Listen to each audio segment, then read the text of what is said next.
Hi, my name is Michael Harlow, and I'm the race director for the East Coast Triathlon Festival. This briefing will go over the youth and adult age group races. We are very excited that you'll be joining us in Richmond on May 1st and look forward to providing you an amazing race experience.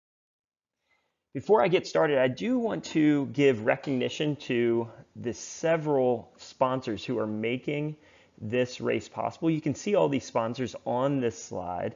If you are aware of these sponsors or have any opportunity to do business with these sponsors, we highly recommend it. These sponsors believe in fitness. They believe in triathlon and the impact of fitness in people's lives. And so I would encourage you to seek out these different businesses and do business when appropriate with them. I want to take a quick moment and talk to you about Live Red Foundation, which is the local organizing committee. As a local nonprofit, Live Red Foundation seeks to empower all children. Live Red Foundation does this by providing a free fitness program that teaches life skills to children in Richmond's lowest opportunity neighborhood. And through this program, they are working with thousands of children every year and having a significant impact on our local community. Now, the way Live Red Foundation raises the funds to be able to offer such amazing programs is through its multi-sport and running event series, including the East Coast Triathlon Festival. So by participating in this event, you are making these life-changing programs possible. So we truly thank you for being here and being part of this amazing event.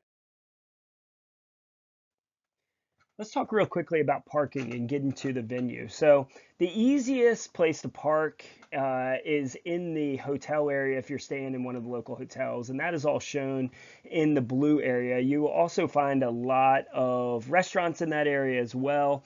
So if you're staying in that area and you just ride your bike down in the morning, you're only about a little over a mile from the venue. The main venue is in the red circle. There will be no parking in that main venue. Teams can certainly set up tents in there, but there will be no parking of your car in that red area. Easy parking will be in the green circles, the green areas, and those are really all around the property on the outside of the course, and they will allow you to be able to leave very easily from the course when you need to do that. New this year is we will have parking along Highwoods Boulevard, which is shown in the pink line or on the pink line here. And Highwoods Boulevard in the past has been closed, but this year, due to some development in Innsbruck, we have the southbound lane of Highwoods Boulevard open, and that also means that there is parking along Highwoods Boulevard as well. Now, you will only be able to exit out of those parking lots with a right-hand turn and head southbound because northbound will be closed for the participants. The schedule will begin with the Junior Elite races at 7 a.m. and 8:30 a.m., followed by the Youth Elite races at 10 o'clock and 11 a.m. Then we will have the age group races starting at 12 o'clock with the 5 to 10-year-olds going first, and then at 1 o'clock, the 11 to 14-year-olds, and then at 2 o'clock, 15 and up, including our adult race, which is the Virginia State Championship this year. In addition to that, at 3 o'clock and 4 o'clock, we will have the National Development Cup female race and National Development Cup male race.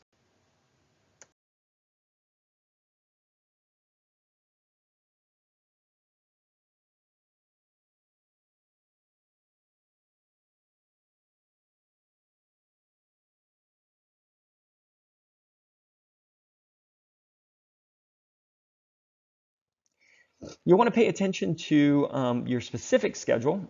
They all follow the same flow, but it's important to kind of note where you are going to need to be at different times. So transition will open up at 1 hour before your race start. For all 3 races, transition will open up 1 hour before your race start. At 45 minutes before the race start, your swim will open up for warm-up. 15 minutes before, your transition will close.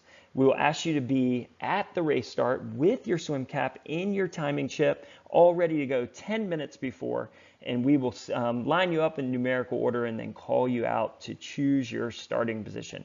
The race will start, and then we will have awards very quickly after each race. Now, this is a huge benefit to you because you don't need to wait around 3-4 hours for awards. Instead, we make it a priority to turn that around as quickly as possible. So once you finish, make sure you stay near the finish line for those awards. Let's go over a few things that you need to know before your race. So there are a variety of warm-up options, but what we ask is that you do not warm up on the course when there is a race going on. So for the swim, you'll be able to warm up starting 45 minutes before your race, and that will close 15 minutes before.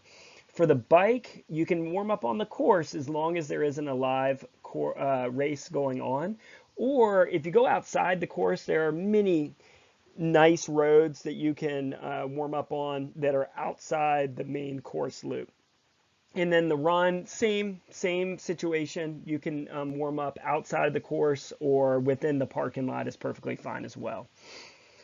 Now you will check in on the outside of transition, on the sides of transition. There will be a little opening in transition, and that's where you'll go in. Ages 5 to 10 will be entering transition B. Ages 11 to 14 will enter transition A. And ages 15 plus, as well as our adults, will enter transition B. When you check in, you'll want to bring your helmet, as well as your bike, as well as your uniform. Make sure that all of that is on you so that we can check it over as you enter into transition and make sure you're safe. You will be body marked outside of transition area, so make sure that you are prepared for that and leave enough time for that. Once you are done checking in, you head down to the swim start. You will receive your swim cap as well as your timing chip by the swim start. You want to make sure that you receive those before you do any type of swim warm up, and that you are right by the swim start at least 10 minutes before, because that's when we will start staging you. Talk about the course. Now, transition is denoted by the last 2 digits of your number. So if you are number 529, you're going to find the placard that has 29 on it.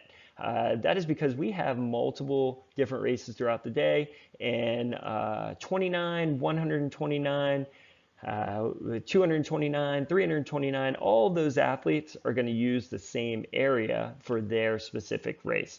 So if you are 529, you're going to find the spot that has the last 2 digits 29, and you are going to rack there.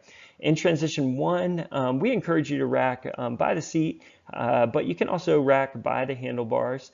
You can face that bike towards the field of play, so towards the inside of transition.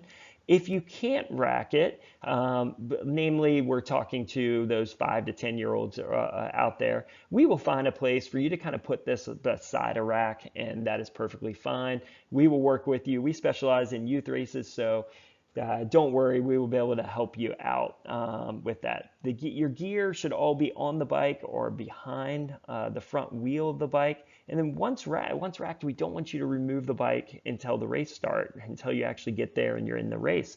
So make sure you do your warm up before you come and actually rack your bike. Now, another big question we get with those younger kids is, can a parent come in? And we do allow parents to come in before the race and help you get set up. But once the race starts, no parents are allowed into the transition area. Now, transition B or transition 2, when you come back from the bike, You can rack the bike by the seat or both handlebars slash both bike brake levers. And we encourage you to position that away from the field of play, so facing away from the center of transition. And then you might have used race bibs with like maybe a hook to like a race belt in the past. We do not use these for this race. So very simple. You don't have to grab anything as you run out of transition two, other than your running shoes and a smile. And here's how transition will work. You can see down where the white line begins down by the water. That's where the athletes will exit the water and run that white line on a path up to transition. You will have a designated transition. You will either be set up in transition A or transition B. You will not be able to run into the other transition. It will be closed. So you will just flow through your transition and then out up at the top of transition. And again, another look at this. So transition A is live. So you'll see transition B is blocked off. It's got a barricade, so you can't go through there. Athletes can be setting up for the next race there. So the flow will look just like that. In transition B, same thing. When that's live, it will flow just right through here. Let's talk about the swim start. So this swim course will start in the water, standing on a ledge where it's probably about knee or waist deep, and then you will be able to dive into deeper water from there. All athletes will complete one lap of the course. You will receive your swim cap and your chip down by the swim start under the Live Red Foundation tent. You will need to receive these before getting in the water for your warm-up. Also, make sure when you come to get your chip that we can see your race number on your arm or your leg, because we will not be able to give you a chip unless we can see that, to make sure that you're getting the correct chip. Once it is time for the race to start, you will be called out by number and you will stand behind one spot. You can choose whichever spot you want on the walkway at the water's edge. At that point, our race official will hand you over to the starter, who will ask you to get in the water, and then the commands will be on your mark, and then an air horn will blast. Once the air horn blasts, then you can go. The yellow buoys are the turn buoys. There will also be orange buoys out on the course, and those are just for sighting. The official water temperature will be announced 1 hour before each event. If you plan to wear a wetsuit, you might want to bring it because it will likely be wetsuit legal. Now, if you are not doing the swim and you are doing the duathlon instead, the duathlon will start down by the swim start and it will go on the horn blast as well. Okay, let's take a look at the swim course map. Now, keep in mind that this map shows all of the various courses that we have going on throughout the day. So you'll want to really focus on just your course. So for the 5 to 10-year-olds, you will be following the blue course. For the 11 to 14-year-olds, you'll be following the 200-meter green course. And for the 15 and older, including our adults, you'll be following the 375-meter yellow course. Now, it's really important to note that the buoy colors will change throughout the day. So if you're watching a previous race, the buoys might be positioned a little bit different than what you're seeing for your race. And the reason being is because we always move the yellow buoy to the turn buoy for your specific race. So for example, for the 375-meter 15 and older course, right before that race, we will move the yellow buoy to that third buoy position right behind the fountain, and then all the other buoys will be orange. The only buoy that will also be yellow will be over by the swim exit, because you'll be making that left-hand turn around that buoy to head into the swim exit. So just keep a note that those buoy colors will change throughout the day. Okay, let's move on to the bike course. So for ages 5 to 10, you will be completing one loop, which is 3 miles. For ages 11 to 14, as well as our 15 plus slash adult race, you'll be completing 2 loops, which is 6 miles. The bike course will flow in a clockwise direction. There are multiple right-hand turns on the course, as well as one 180-degree U-turn that is a left U-turn on the course. Now, it's important to note for those that are 11 and older that you have 2 loops and you will not make a right-hand turn and go into transition in between those loops. You'll stay out on Highwoods Parkway completing both loops before you make that right-hand turn to go flow through transition. It's also very important to keep in mind that for the first little section of the bike course, that you will share the course with some runners. And for that section, the course will narrow. So we want you to be very, very careful during that section and make sure that your head is up and you're keeping your eyes on people who could potentially be out in front of you. Also, use some caution on the speed bumps. There are some speed humps at the end of the bike course, and it's perfectly fine to ride right through them. We've done it for years, but you do want to be aware that they are coming up. Okay, here's the bike course map. So as you exit transition, you'll be making a right-hand turn onto Highwoods Boulevard. This will lead to an immediate right-hand turn on Sadler Place, which will bring you to a fairly good downhill, and then a right-hand turn onto Cox Road. This will take you down to the lake. Be very careful on that right-hand turn on the Cox Road. We will have it have a lot of hay bales up on the course, but it is coming off a downhill, and you typically will have a good amount of speed, so you want to be careful on that section. As you pass the lake, the course will turn to a slight uphill, which will bring you all the way up to Inns Lake. You'll make a right-hand turn on the Inns Lake and then another right-hand turn on to Dominion Boulevard, which will take you through the back part of the course and over to the U-turn on Waterfront, and then a right turn onto Highwoods Boulevard. When you make that right turn on the Highwoods Boulevard, that is where you'll find a few speed bumps. And again, we want you to be very careful at the beginning of the course as you head out, because the road will be a little bit narrower for you that are racing the 11 and older race, because you will be sharing the course with some runners, potentially on your second lap. All right, again, transition looks just like this. So this is that turn to go back into transition after your last lap, or your first lap for the 5 to 10-year-olds. Okay, and now we come to the run course. All participants will be completing one out and back loop. Ages 5 to 10 will only be completing a half-mile loop and will turn around at Sadler Place. There's a stop sign right there, and we'll have someone to turn you around at that spot.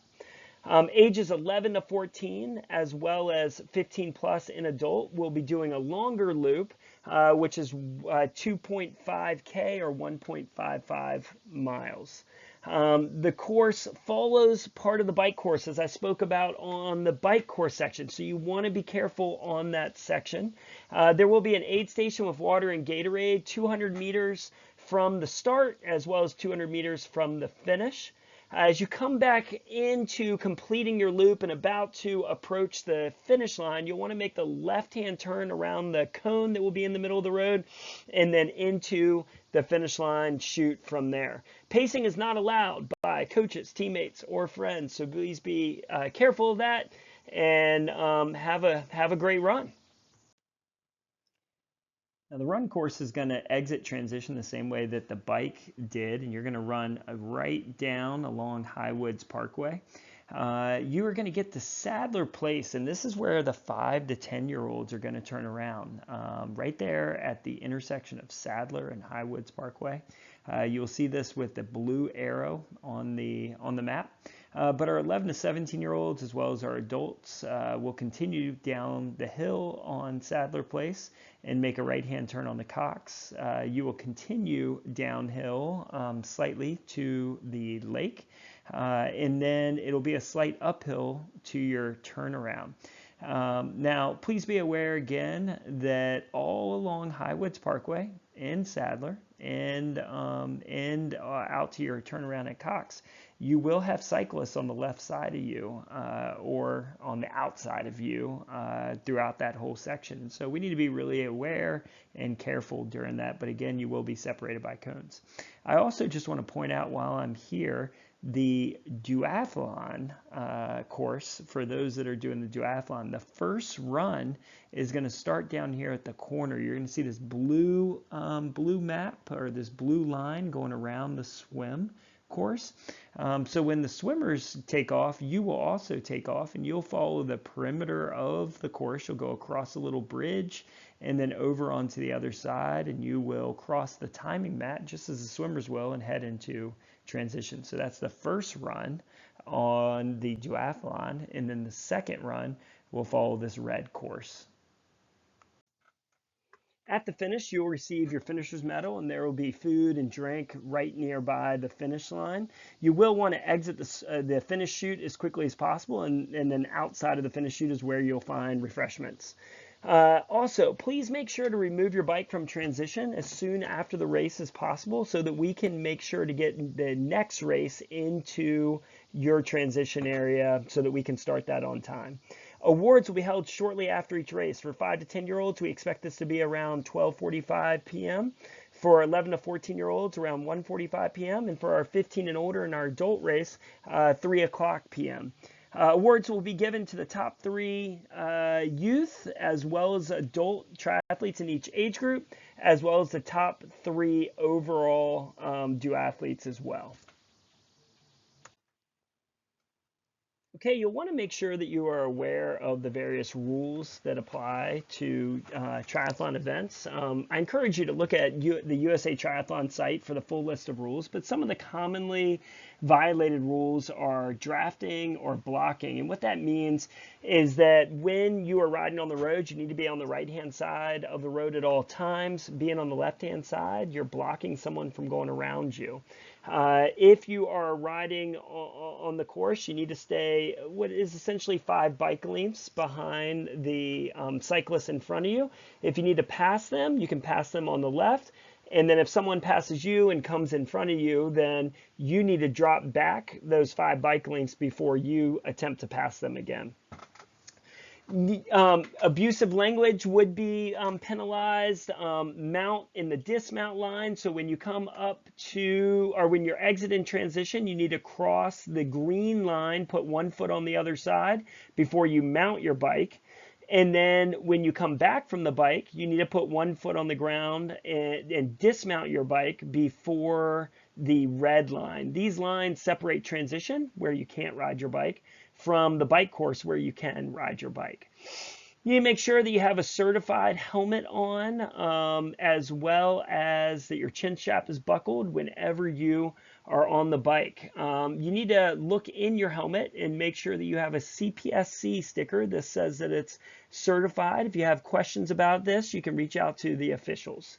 You want to make sure that when you discard gear or any kind of trash, that you do it inside of your designated area in transition. If you leave this out on the course or in someone else's transition area, you could be penalized.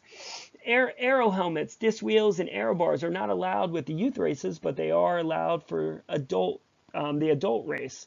Penalties will be served per the new rule per last year. They will be served in a penalty box on the run or as stop and go. If an official stops you on the course, they can stop you for a period of time and then have you restart.